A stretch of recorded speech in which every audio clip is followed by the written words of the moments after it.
नमस्ते दोस्तों, राम मंदिर की कहानी। मस्जिद बनने के 330 साल बाद शुरू हुई थी हक की जंग। 134 साल चली कानूनी लड़ाई, जाने सब कुछ। भगवान राम की नगरी अयोध्या में 22 जनवरी को श्री राम मंदिर में रामलला की प्राण प्रतिष्ठा हो गई। अयोध्या में बना राम मंदिर भारत समेत दुनिया भर में फैले हिंदुओं के लिए आस्था का बड़ा केंद्र बनकर उभरेगा। आज जो भव्य राम मंदिर आकार ले रहा है, उसके पीछे दशकों तक चली लंबी कानूनी लड़ाई है। अयोध्या में राम मंदिर निर्माण का सफर काफी चुनौतियों भरा रहा है। बाबरी विवाद, अदालतों में चली लंबी लड़ाई और फिर शीर्ष अदालत के फैसले के बाद मंदिर का निर्माण शुरू होना। अब देशवासियों का 22 जनवरी का इंतजार लगभग खत्म हो गया है। 1528 अयोध्या में राम जन्मभूमि पर मस्जिद बनने से शुरू हुआ विवाद। आइए अब आपको इतिहास में लेकर चलते हैं। किस्सा 1526 से शुरू होता है। ये वो साल था जब मुगल शासक बाबर भारत आया। 2 साल बाद बाबर के सूबेदार मीर बाकी ने अयोध्या में एक मस्जिद बनवाई। यह मस्जिद उसी जगह बनी जहां भगवान राम का जन्म हुआ था। बाबर के सम्मान में मीर बाकी ने इस मस्जिद का नाम बाबरी मस्जिद दिया। ये वो दौर था जब मुगल शासन पूरे देश में फैल रहा था।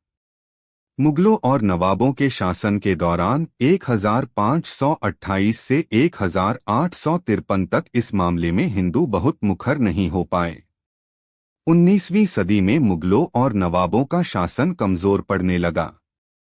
अंग्रेज हुकूमत प्रभावी हो चुकी थी। इस दौर में ही हिंदुओं ने यह मामला उठाया और कहा कि भगवान राम के जन्मस्थान मंदिर को तोड़कर मस्जिद बना ली गई। इसके बाद से रामलला के जन्मस्थल को वापस पाने की लड़ाई शुरू हुई। 1858 बाबरी मस्जिद बनने के 330 साल बाद हुई पहली FIR। मीर बाकी के मस्जिद बनाने के 330 साल बाद 1858 में लड़ाई कानूनी हो गई, जब पहली बार परिसर में हवन पूजन करने पर एक FIR हुई। अयोध्या रिविजिटेड किताब के मुताबिक 1 दिसंबर 1858 को अवध के थानेदार शीतल दुबे ने अपनी रिपोर्ट में बताया कि परिसर में चबूतरा बना है। ये पहला कानूनी दस्तावेज है जिसमें परिसर के अंदर राम के प्रतीक होने के प्रमाण हैं। इसके बाद तारों की एक बाड़ खड़ी कर विवादित भूमि के आंतरिक और बाहरी परिसर में मुस्लिमों और हिंदुओं को अलग अलग पूजा और नमाज की इजाजत दी गई। 1885 जब अदालत पहुंची राम के लिए पक्के घर की बात। 1858 में हुई घटना के 27 साल बाद 1885 में राम जन्मभूमि के लिए लड़ाई अदालत पहुंची। जब निर्मोही अखाड़े के महंत रघुबर दास ने फैजाबाद के न्यायालय में स्वामित्व को लेकर दीवानी मुकदमा दायर किया। दास ने बाबरी ढांचे के बाहरी आंगन में स्थित राम चबूतरे पर बने अस्थायी मंदिर को पक्का बनाने और छत डालने की मांग की। जज ने फैसला सुनाया कि वहां हिंदुओं को पूजा अर्चना का अधिकार है, लेकिन वे जिलाधिकारी के फैसले के खिलाफ मंदिर को पक्का बनाने और छत डालने की अनुमति नहीं दे सकते। 1949 मूर्तियों का प्रकटीकरण। एक ओर जहां देश भर में अंग्रेजों के खिलाफ आंदोलन चलाकर आजादी लेने की मुहिम जारी रही, वहीं दूसरी ओर राम जन्मभूमि की लड़ाई भी जारी रही। देश के आजाद होने के 2 साल बाद 22 दिसंबर 1949 को ढांचे के भीतर गुंबद के नीचे मूर्तियों का प्रकटीकरण हुआ। 1950 आजादी के बाद पहला मुकदमा। आजादी के बाद पहला मुकदमा हिंदू महासभा के सदस्य गोपाल सिंह विशारद ने 16 जनवरी 1950 को सिविल जज फैजाबाद की अदालत में दायर किया। विशारद ने ढांचे के मुख्य गुंबद के नीचे स्थित भगवान की प्रतिमाओं की पूजा अर्चना की मांग की। करीब 11 महीने बाद 5 दिसंबर 1950 को ऐसी ही मांग करते हुए महंत रामचंद्र परमहंस ने सिविल जज के यहां मुकदमा दाखिल किया। मुकदमे में दूसरे पक्ष को संबंधित स्थल पर पूजा अर्चना में बाधा डालने से रोकने की मांग रखी गई। 3 मार्च 1951 को गोपाल सिंह विशारद मामले में न्यायालय ने मुस्लिम पक्ष को पूजा अर्चना में बाधा न डालने की हिदायत दी। ऐसा ही आदेश परमहंस की तरफ से दायर मुकदमे में भी दिया गया। 1959 निर्मोही अखाड़े ने मांगी पूजा अर्चना की अनुमति। 17 दिसंबर 1959 को रामानंद संप्रदाय की तरफ से निर्मोही अखाड़े के 6 व्यक्तियों ने मुकदमा दायर कर इस स्थान पर अपना दावा ठोका। साथ ही मांग रखी कि रिसीवर प्रियदत्त राम को हटाकर उन्हें पूजा अर्चना की अनुमति दी जाए। यह उनका अधिकार है। मुकदमों की कड़ी में एक और मुकदमा 18 दिसंबर 1961 को दर्ज किया गया। ये मुकदमा उत्तर प्रदेश के केंद्रीय सुन्नी वक्फ बोर्ड ने दायर किया। कहा कि यह जगह मुसलमानों की है। ढांचे को हिंदुओं से लेकर मुसलमानों को दे दिया जाए। ढांचे के अंदर से मूर्तियां हटा दी जाएं। ये मामले न्यायालय में चलते रहे। फैसलों की बात करें उससे पहले रामकाज के लिए हुए कुछ और आंदोलनों की तरफ चलते हैं।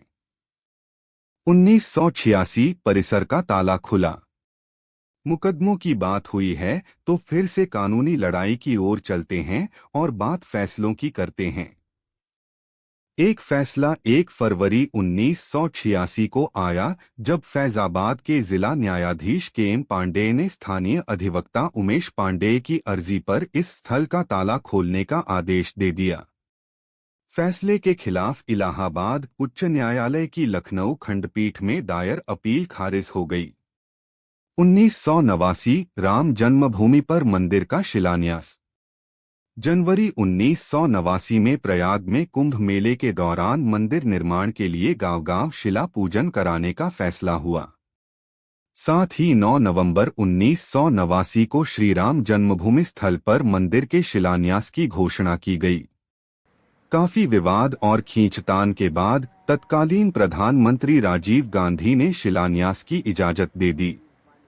बिहार निवासी कामेश्वर चौपाल से शिलान्यास कराया गया। 1990 आडवाणी ने शुरू की रथ यात्रा आंदोलन को दी धार। 1990 के दशक में आंदोलन तेज हो रहा था। इस बीच सितंबर 1990 को लाल कृष्ण आडवाणी रथ यात्रा लेकर निकले। इस यात्रा ने राम जन्मभूमि आंदोलन को और धार दे दी। देश की राजनीति तेजी से बदल रही थी। आडवाणी गिरफ्तार हुए। गिरफ्तारी के साथ केंद्र में सत्ता परिवर्तन भी हुए। भाजपा के समर्थन से बनी जनता दल की सरकार गिर गई। कांग्रेस के समर्थन से चंद्रशेखर प्रधानमंत्री बने। ये सरकार भी ज्यादा नहीं चली। नए सिरे से चुनाव हुए और एक बार फिर केंद्र में कांग्रेस सत्ता में आई। इन सब के बीच आई वो ऐतिहासिक तारीख जिसका जिक्र किए बिना ये किस्सा पूरा नहीं हो सकता है। 1992 विवादित ढांचा गिरा। कल्याण सरकार बर्खास्त। तारीख थी 6 दिसंबर 1992। इस दिन अयोध्या पहुंचे हजारों कारसेवकों ने विवादित ढांचा गिरा दिया। इसकी जगह इसी दिन शाम को अस्थायी मंदिर बनाकर पूजा अर्चना शुरू कर दी।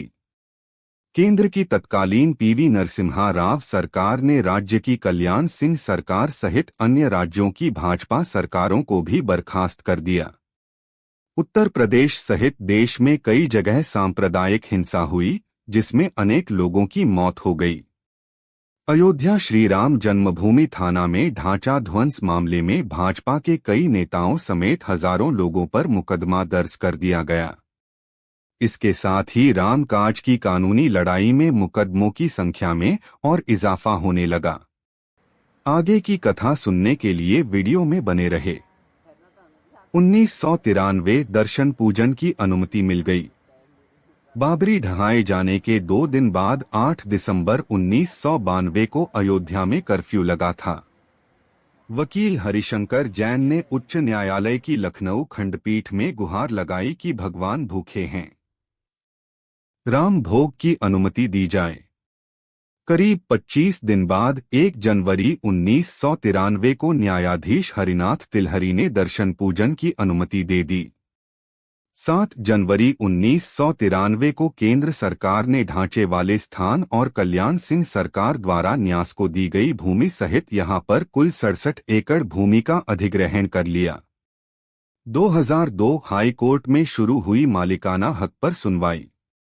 अप्रैल 2002 में उच्च न्यायालय की लखनऊ खंडपीठ ने विवादित स्थल का मालिकाना हक तय करने के लिए सुनवाई शुरू हुई। उच्च न्यायालय ने 5 मार्च 2003 को भारतीय पुरातत्व सर्वेक्षण को संबंधित स्थल पर खुदाई का निर्देश दिया। 22 अगस्त 2003 को भारतीय पुरातत्व सर्वेक्षण ने न्यायालय को रिपोर्ट सौंपी। इसमें संबंधित स्थल पर जमीन के नीचे एक विशाल हिंदू धार्मिक ढांचा मंदिर होने की बात कही गई। 2010 इलाहाबाद उच्च न्यायालय ने दिया ऐतिहासिक फैसला। 30 सितंबर 2010 को इलाहाबाद उच्च न्यायालय ने इस स्थल को तीनों पक्षों श्री राम लला विराजमान निर्मोही अखाड़ा और सुन्नी सेंट्रल वक्फ बोर्ड में बराबर बराबर बांटने का आदेश दिया। न्यायाधीशों ने बीच वाले गुंबद के नीचे जहां मूर्तियां थीं, उसे जन्मस्थान माना। इसके बाद मामला सर्वोच्च न्यायालय पहुंचा। 21 मार्च 2017 को सर्वोच्च न्यायालय ने मध्यस्थता से मामले सुलझाने की पेशकश की। यह भी कहा कि दोनों पक्ष राजी हों तो वह भी इसके लिए तैयार है। 2017 सर्वोच्च न्यायालय द्वारा मध्यस्थता की पेशकश अयोध्या में राम जन्मभूमि की लड़ाई अब देश की सर्वोच्च अदालत तक पहुंच चुकी थी। 21 मार्च 2017 को सर्वोच्च न्यायालय ने मध्यस्थता से मामले सुलझाने की पेशकश की।